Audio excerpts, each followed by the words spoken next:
Good morning po sa lahat ng mga anglers. Magka-casting po tayo ngayon gamit ang Stradic 4000. Tsaka rod natin ay 2.7 meter Daiwa Lurines. Sana mag-bless po tayo. Sana makahuli tayo. Nga pala, popper po ang tatry natin. Tatry lang natin magpapa. Baka makasakit, baka makadali. Okay po. God bless sa lahat. Unang cast.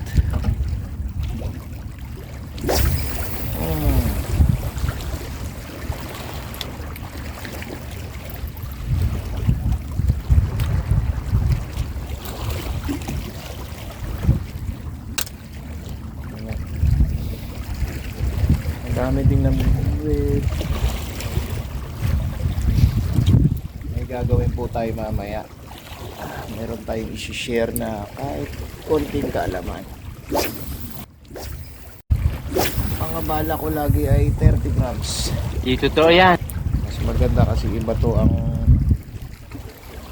30 grams malayo. Limutan ko yung lure ko. Mga idol, meron pala tayong biniling jig kagabi. Wow. Kahapon. Ayan. Single hook. Ito. 25 grams. Tsaka 5 grams. Kaya gamitin natin ito mamaya. Ayan po. Tender hams po yung presyo. Ibang pangalan nito. Kingfisher. Hindi ko alam kung gumagana to sa mga malalaking ano. Pero tatry natin. Ano yung gumana? Ito po. 25 grams oh. Ito lang yung hook niya. Isa lang. Wala siyang splasher. So, nilagyan pala natin ito ng maitiban kasi baka nagpapa. Parang natatanggal yung ano niya. Mata. What? Yan po. Yan. Oh, naka-F naka-uni na tayo tapos naka-FG nut. O, ano nangyari? Ako po, patay. So, sana makahuli ka. Huwag kayo iiyak. Pag nakahuli ka, bibili pa. Yan ay kapag nakahuli. Unang bato para dito sa jig na to. Hindi ko alam kung pansinin to ng isda. Paano masabi? Pero sa 5 grams, pansinin. Oh.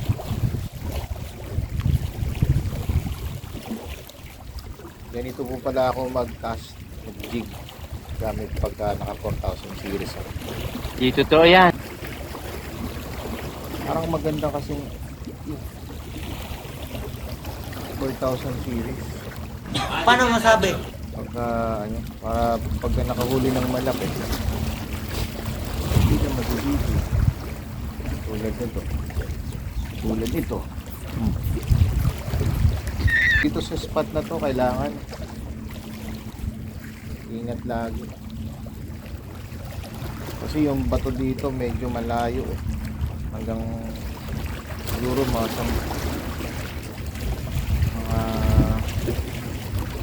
5 to 10 meters yata yung layo ng ano batong nilagay nila. Dapat sa malayo pa lang retreat na. Iwas pusoy. Yung mga tender hams ng tender hams. Sana may sumipat. Medyo mahangin siya.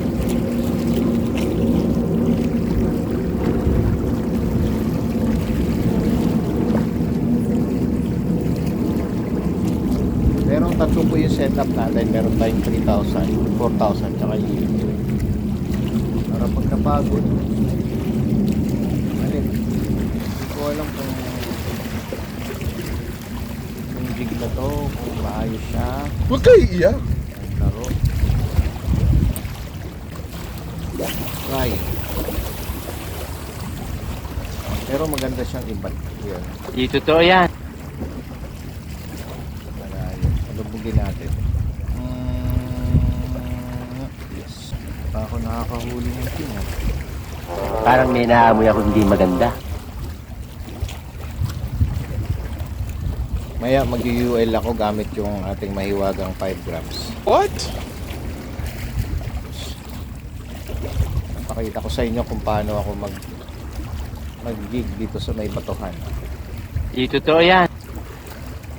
Yung makakahuli ka, yung hindi ka masasabitan. Konti-konti. Kaya. Try natin dito. Walang susuko.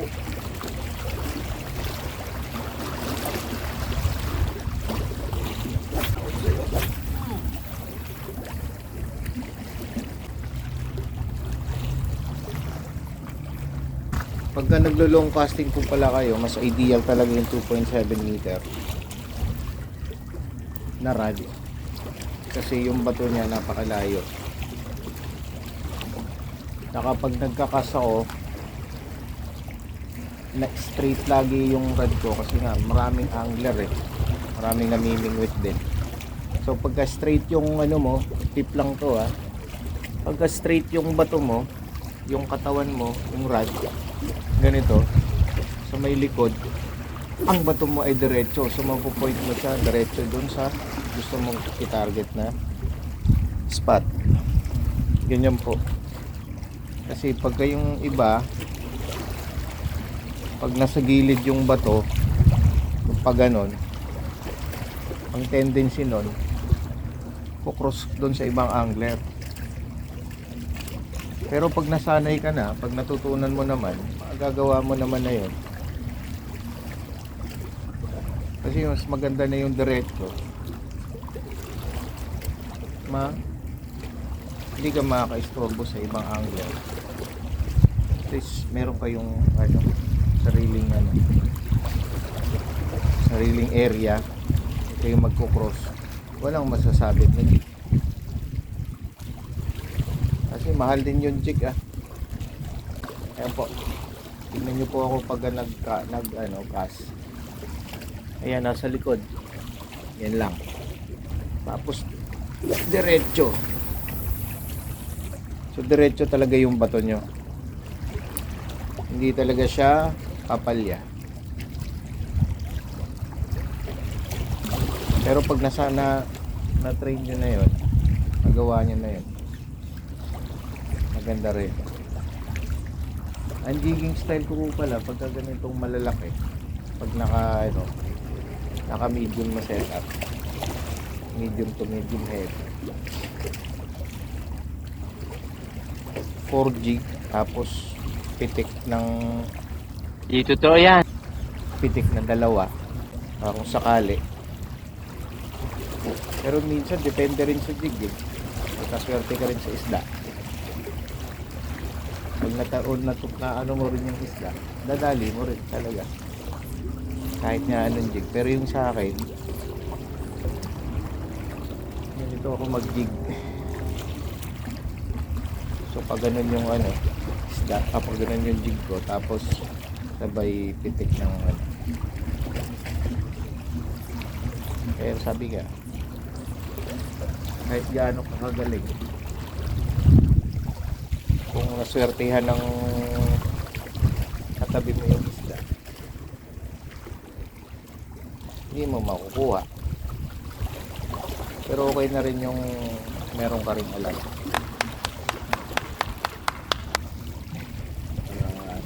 Kung walang isda, wala. Uy, huwag wala. May bato lang ng bato. Doon naman tayo. Wala naman akong kalaban dito. Akin ang spot na to ngayon. Damn! Good morning uli sa lahat.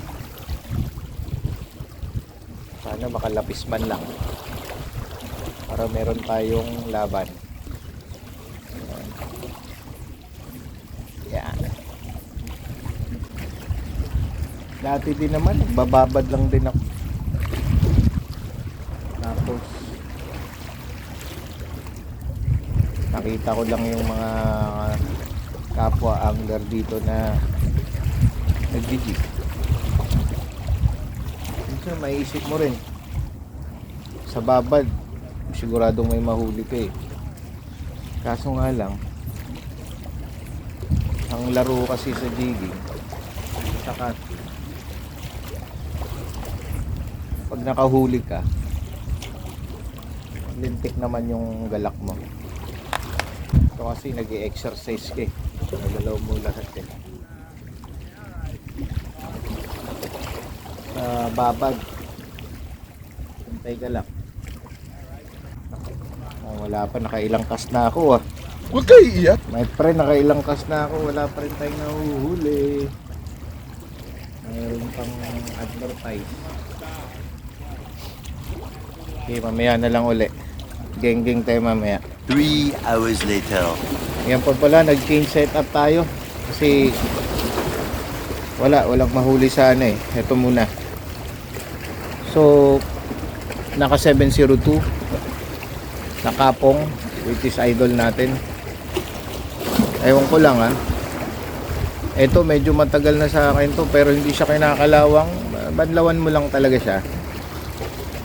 Pero malupit siya talaga, malupit yung ano niya, pagkakagawa. Talagang magaling tong Indonesia na gumawa nito. Naka Daiwa frames tayo na 1000 series. Naka magsil to, so ito yung dinadala ko sa Pujera. Kahit nasa basaan, okay lang. Tapos naka 10 LB pala ako.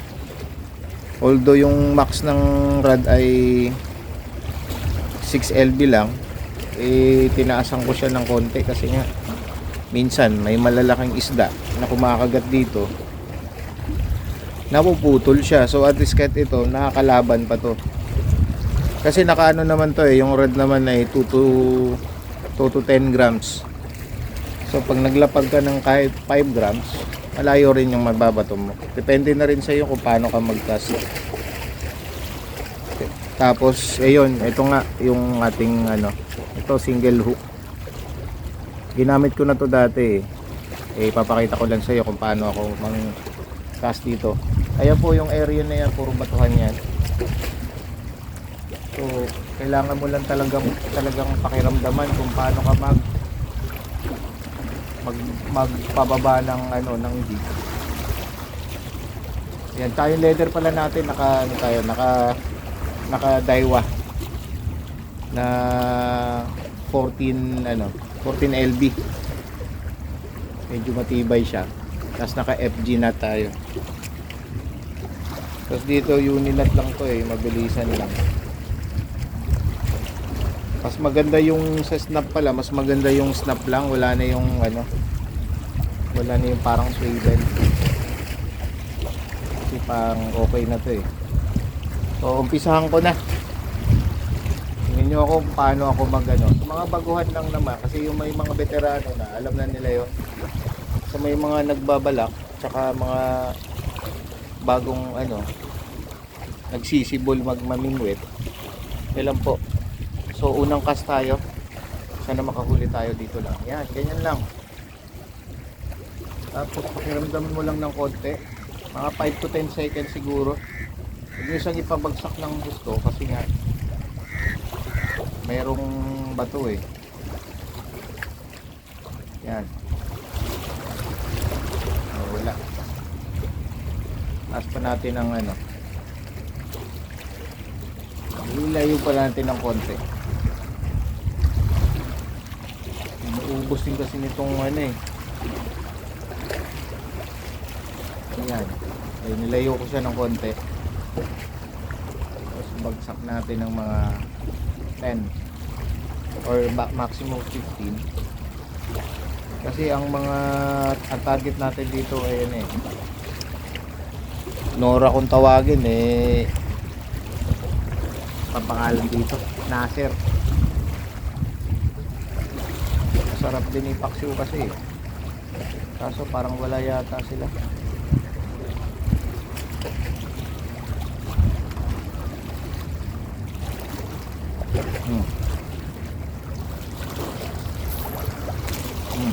Ako, sumabit na. Oo, may kumakagat. Medyo magandang senyales.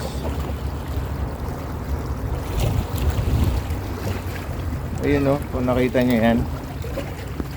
Diba? Ayan yung bangka. So yan ang mga kalaban namin. Kasi ang hinuhuli din yan sa lambat nila. Yung mga laser din. So ewan ko lang kung mayroon pang natitira dito. Pero bato lang.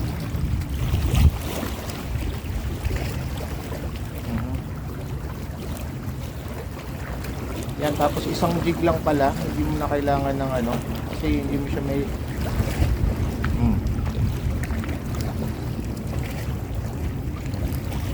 merong kumakagat. Yan, retrieve lang, diretso. Kasi pag sumabit, nga. Diba, kahit 5 grams siya, layo na ng ano, na ikakas.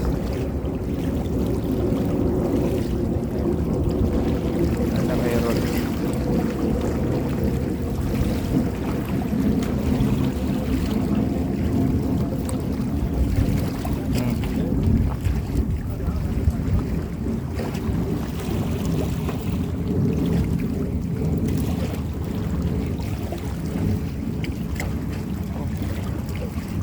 Ang wala yata.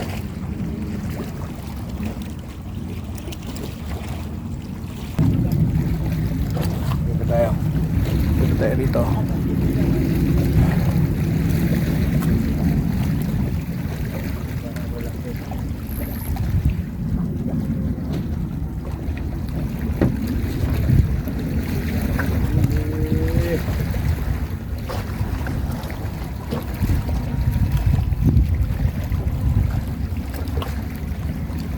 Three hours later.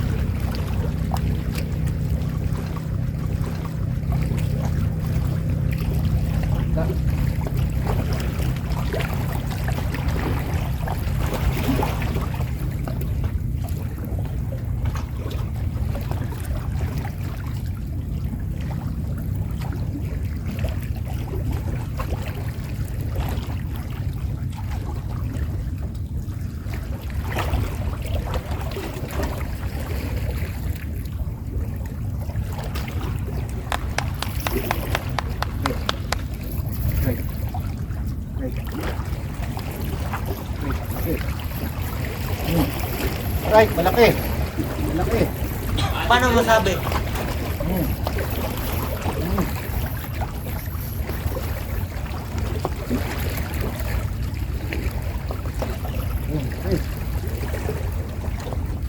Nora.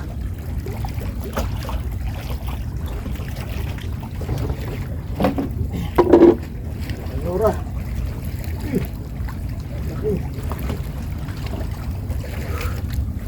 Yan. Nora. Sana all!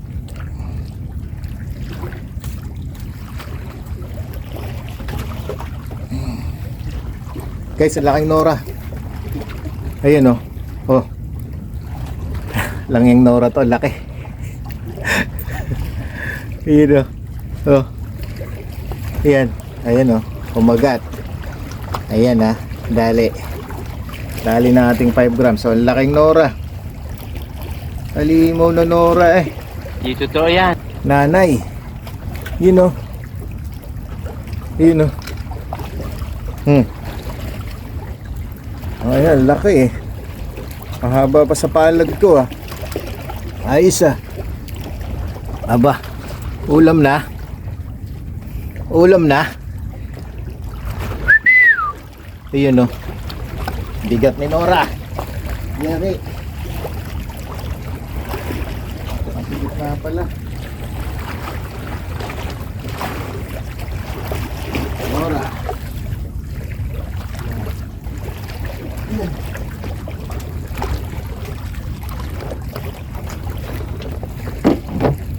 Nora. Diba? Oh, hindi ka magalas sa 8. Sa gitna.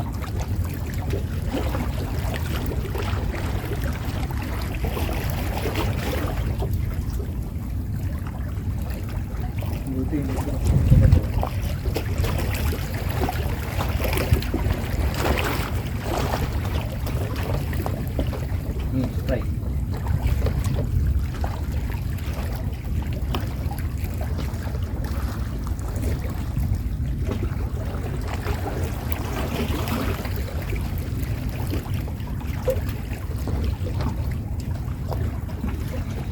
Na.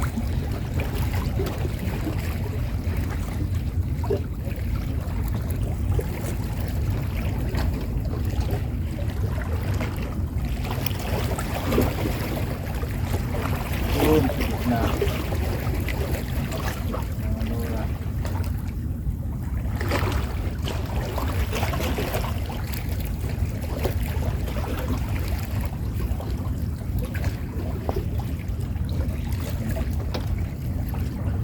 Right.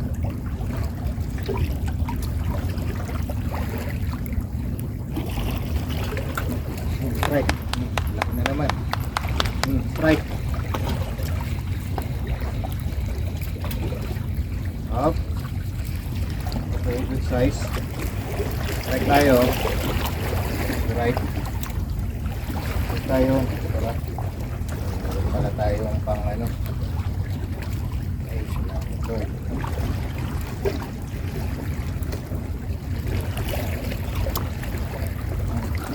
Shot tayo ha. Right. Yan. Ulam. Na.